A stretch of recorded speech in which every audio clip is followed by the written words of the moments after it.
कोल्हापूरच्या धरण क्षेत्रात मुसळधार पाऊस पडतोय। या पावसामुळे पंचगंगा नदीच्या पाणी पातळीमध्ये गेल्या 24 तासात 5 फूट 9 इंचाची वाढ झालेली आहे। पंचगंगेची पाणी पातळी 33 फूट 7 इंचांवर पोहोचली असून राजारामसह 56 बंधारे पाण्याखाली गेले। बंधारे पाण्याखाली गेल्याने वाहतूक विस्कळीत झाली असून पर्यायी मार्गाने वाहतूक सुरू आहे। पंचगंगा, दूधगंगा, कुंभी, कासारी, वाणा, वेदगंगा, घटप्रभा, भोगावती आणि ताम्रपर्णीसह जिल्ह्यातील सर्व नद्या दुथडी भरून वाहत आहेत। पावसाचा जोर वाढल्याने जिल्ह्यात 10 घरांच्या भिंतींची पडझड झाली आहे, तर राधानगरी धरण हे 65% भरलं असून त्यामधून 3100 क्युसेक वेगाने पाण्याचा विसर्ग भोगावती नदीमध्ये सुरू आहे। नदीकाठच्या सर्व गावांना सतर्कतेचा इशारा देण्यात आलाय। आणि आता थेट कोल्हापुरात जाणार आहोत। आमचे प्रतिनिधी ज्ञानेश्वर साळोखे तिथून आपल्याला अधिकची माहिती देतील। ज्ञानेश्वर, धरण क्षेत्रामध्ये कोल्हापूरच्या मुसळधार पाऊस सुरू आहे, काय सद्यस्थिती आहे तिकडे? कोल्हापूर शहरामध्ये पावसाची उघडझाप सुरू असली तरी धरण क्षेत्रामध्ये मात्र मुसळधार पाऊस होते, त्यामुळे धरणाच्या मधून पाण्याचा जो विसर्ग होतो तो नदीपात्रामध्ये मोठ्या प्रमाणात व्हायला सुरुवात झालेली आहे। परिणामी पंचगंगा नदीची पाणी पातळी आहे ती गेल्या 24 तासामध्ये साधारण 6 फुटापर्यंत आहे ती वाढलेली आहे आणि त्यामुळे सध्या पंचगंगा नदी ही 34 फुटांच्या वर पोहोचलेली आहे। पंचगंगा नदीची इशारा पातळी ही 39 फुटावरती आहे आणि असाच जर पावसाचा वेग राहिला तर पंचगंगा नदी इशारा पातळी ओलांडण्याची शक्यता सुद्धा आहे, ते नाकारता येत नाही।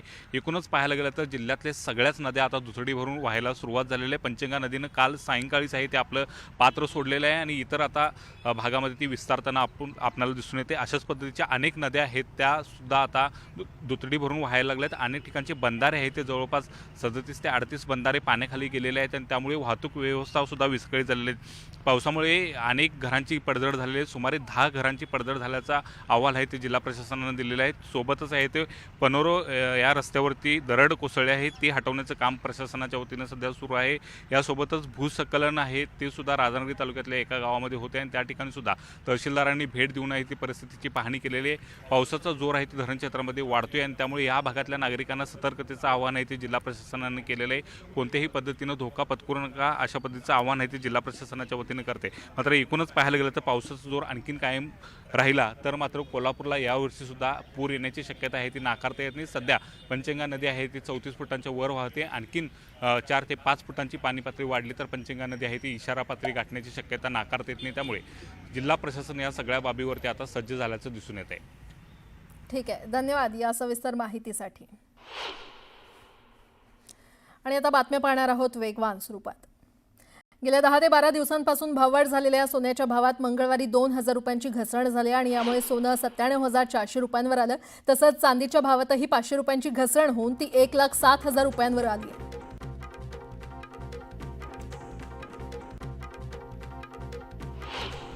आता केवळ 72 तासात पीएफ खात्यातून 5 लाख रुपयांपर्यंत पैसे काढता येणार आहेत। ही मर्यादा पूर्वी 1 लाख रुपये होती। केंद्रीय मंत्री मनसुख मांडवीय यांनी ही माहिती दिली आहे। भारतीय रेल्वे आरक्षण चार्ट संबंधित ट्रेन निघण्यापूर्वी 24 तास अगोदर जारी करणार आहे। यापूर्वी चार्ट 4 तास अगोदर तयार केला जायचा, आता या नियमामध्ये बदल केला जाणार आहे। एसटी बसचं तिकीट काढण्यासाठी आता मुंबई वन कार्डचाही वापर करता येणार आहे। मेट्रो, मोनो रेल्वे पाठोपाठ एसटीनं देखील हा निर्णय घेतलाय। हे कार्ड मुंबई महानगर प्रदेशात लवकरच लागू होणार आहे। भारतीय रेल्वेवरील लांब पल्ल्याच्या रेल्वेगाड्यांच्या प्रवासी तिकीट दरात वाढ करण्याचा निर्णय रेल्वे प्रशासनाने घेतलाय। लांब पल्ल्याच्या रेल्वेगाडीच्या विना वातानुकूलित प्रवासी दरात 1 पैसा आणि वातानुकूलित लांब पल्ल्याच्या रेल्वेगाडीच्या वातानुकूलित प्रवासी दरात 2 पैशांची वाढ केलेली आहे। अनुसूचित जमातीच्या विद्यार्थ्यांच्या वसतिगृहांमध्ये प्रवेश घेणाऱ्या विद्यार्थ्यांना शासनामार्फत दिल्या जाणाऱ्या निर्वाह आणि आहार आणि शैक्षणिक साहित्य खरेदीच्या भत्त्यामध्ये वाढ करण्यात आलेली आहे। आदिवासी वसतिगृहातील विद्यार्थ्यांचा भत्ता दुप्पट करण्यात आलाय। देशात विमानतळ नसलेल्या ठिकाणी हेलिकॉप्टर आणि लघु विमानांच्या उड्डाणांची सुविधा उपलब्ध करून देण्यासाठी लवकरच स्वतंत्र हवाई वाहतूक धोरण राबवण्यात येणार आहे, अशी माहिती केंद्रीय नागरी उड्डाण मंत्री राममोहन नायडू यांनी दिलेली आहे।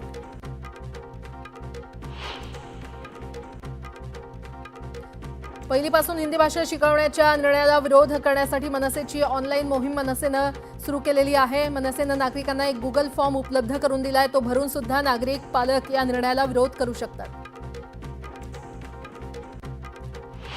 नाशिकमध्ये पावसाने उसंत घेतली आहे, त्यामुळे गोदा घाटातील पाणी ओसरण्यास सुरुवात झाली आहे, तर गंगापूर धरणातून देखील पाण्याचा विसर्ग कमी करण्यात आलाय। गोंदिया जिल्ह्यामध्ये समाधानकारक पाऊस झालेला नाही आणि त्यामुळे जिल्ह्यातील शेतकरी प्रचंड चिंतेत आहेत। जिल्ह्यात शेतकऱ्यांनी शेतात पेरणीची कामं पूर्ण केली आहेत, मात्र सिंचनाची सोय नसलेले शेतकरी आपल्या शेतात ट्रॅक्टरनं नांगरणी करून बहुतांश शेतकरी आकाशाकडे डोळे लावून बसले। पुणे जिल्ह्याच्या खेड आणि शिरूर तालुक्यासाठी वरदान ठरणारं आरळा नदीवरील कळमोडी धरण ओव्हरफ्लो झालंय। धरणातून आरळा नदीत चासकमान धरणासाठी 2000 क्युसेकनं पाण्याचा विसर्ग सुरू करण्यात आलाय। पुणे शहराला पाणीपुरवठा करणाऱ्या खडकवासला धरण साखळी प्रकल्पातील 4ही धरणांमध्ये मिळून 11.27 अब्ज घनफूट एवढा पाणीसाठा आहे। दरम्यान धरणांच्या पाणलोट क्षेत्रातील पाऊस कायम राहिल्यामुळे खडकवासला धरणातून मुठा नदीपात्रात विसर्ग देखील कायम ठेवण्यात आलाय। कोयना धरणात गेल्या 24 तासात जोरदार पाऊस पडत असून 5 टीएमसी पाण्याची वाढ झाली आहे। धरणात 41 टीएमसी पाणीसाठा जमा झालाय। धरणामध्ये 31,252 क्युसेक पाण्याची आवक सुरू आहे।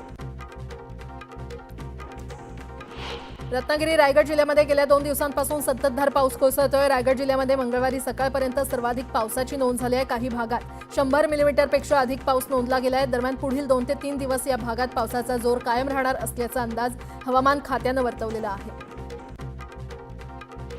नागपूरसह विदर्भातील बहुतेक जिल्ह्यात सोमवारी रात्रीपासून रिमझिम पाऊस पडतोय। बुधवार आणि गुरुवारी पावसाचा जोर आणखी वाढण्याचा अंदाज हवामान खात्यानं वर्तवलाय।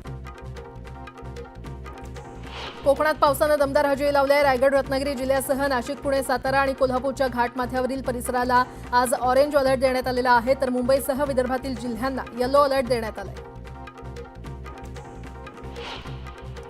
मुंबई आणि नवी मुंबईतल्या अनेक भागात संततधार पाऊस पडतोय। काही दिवसांपासून दडी मारलेल्या पावसाच्या पुनरागमनानं उकाड्यापासून नागरिकांना दिलासा मिळालाय। मुंबई शहर आणि उपनगरात पावसाचा बऱ्यापैकी जोर आहे। मुंबईत देखील पाऊस अधूनमधून कोसळत असून मध्यरात्री वाऱ्यासह पाऊस कोसळतोय। आज मुंबई शहर आणि उपनगरात आकाश ढगाळ राहणार असून मध्यम ते मुसळधार पाऊस पडण्याची शक्यता हवामान खात्यानं वर्तवली आहे। मुंबईला पाणीपुरवठा करणाऱ्या धरणात समाधानकारक पाणीसाठा जमा झालाय। या धरणामध्ये 28% पाणीसाठा जमा झालाय आणि त्यामुळे आता राखीव पाणीसाठा उचलण्याची गरज राहिलेली नाही। जून महिन्याच्या 29 तारखेपर्यंत पुन्हा मोठ्या उंचीच्या लाटा उसळणार असून पाऊस आणि वारा यामुळे त्यांची तीव्रता वाढण्याची शक्यता आहे। समुद्रकिनारी असणाऱ्या घरांची तसंच किनाऱ्यालगत नांगरून ठेवलेल्या बोटींच्या सुरक्षिततेचा प्रश्न उद्भवणार आहे। शहरातील शाळकरी मुलं मुली स्कूल बस किंवा खासगी वाहनामधनं शाळेत जातात। ग्रामीण भागात काही सायकल तर कोणी पायी शाळेला जातं। पण कोल्हापुरातल्या 2 बहिणी मात्र चक्क घोड्यावरनं रपेट मारत शाळा गाठतात। अख्ख्या कोल्हापुरात या बहिणींची जोरदार चर्चा आहे।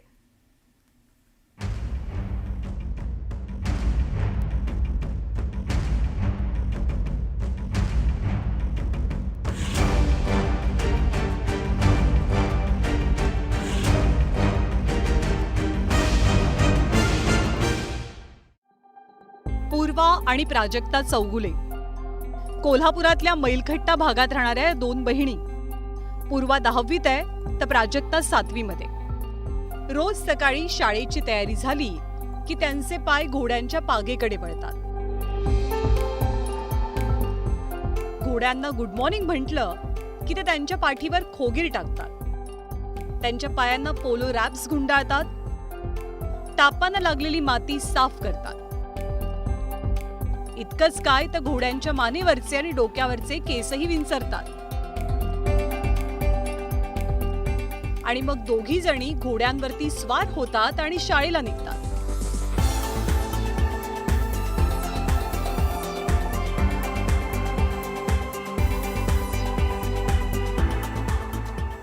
वाहनांच्या गर्दीतनं वाट काढत ते शाळेपर्यंत पोहोचतात। त्यांची रोजची घोड्यावरची रपेट इतर शाळकरी मुलांसाठी कुतूहलाचा विषय। सगळी 4 व्हीलर 2 व्हीलरमध्ये नेतात आणि असं युनिक म्हणजे हॉर्स रायडिंग करत शाळेला येणं छान वाटतं। आणि मी इयत्ता 1लीत असल्यापासून साहित्याची घोड्याच्या साहित्याची माहिती, घोड्याच्या चाली असं बरंच काही पहिलीपासून शिकतो। त्यामुळं थोडं माहिती। वयाच्या 6व्या वर्षापासून या दोघी जणी घोडसवारीचं प्रशिक्षण घेत आहेत। राजश्री शाहू महाराजांच्या घोडदळामध्ये असलेल्या पणजोबांकडनं त्यांना हा वारसा मिळालाय। पणजोबा, आजोबा, वडील आणि भाऊ यांच्यासोबत या दोघीही घोडस्वारी शिकतात। शाळा संपली की रोज संध्याकाळी त्या घोडेस्वारीचं प्रशिक्षण घेतात. घोड्यावर नेणाऱ्या विद्यार्थिनींचा शाळेला सुद्धा अभिमान आहे. माझ्या घोड्याचं नाव ज्युनियर नाना. मी स्वतः ह्याची काळजी घेतोय, खायला ते घालतो. आम्ही रायडिंगला जातोय 4-5ला, तेव्हा आम्ही रायडिंग ते करतोय. आता आमचं शो जम्पिंगचं प्रॅक्टिस चालू आहे. त्या मुली स्वतः एक आमच्यासाठी एक उत्सुकतेचा भाग आहे आणि आताच्या या मुलींसाठी ते प्रेरणादायी आहे. आम्हाला नेहमी उत्सुकता असते की या मुली या घोड्यावरनं शाळेमध्ये येतात कशा. तर ह्या मुलींसाठी एक बाकीचा एक आदर्श आहे आणि आम्हाला पण अभिमान आहे. प्राजक्ताच्या घोड्याचं नाव ज्युनियर नाना असं असून तो नौरंग जातीचा आहे. मूळ आशिया खंडातील पॉनी हॉर्स प्रकारातील घोड्याची ही जात आता फारशी बघायला मिळत नाही.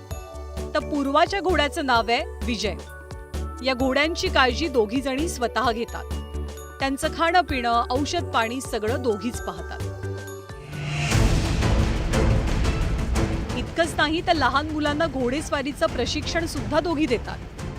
कोल्हापुरात प्रवेश करतानाच करवीर संस्थापिका छत्रपती ताराराणी यांचा अश्वारूढ पुतळा दिसतो. या शूर महाराणींचा आदर्श नजरेसमोर ठेवून चौगुलेंच्या लेकी सध्या वाटचाल करतात. ज्ञानेश्वर साळोखेसह bureau report, news 18 Lokmat, Kolhapur.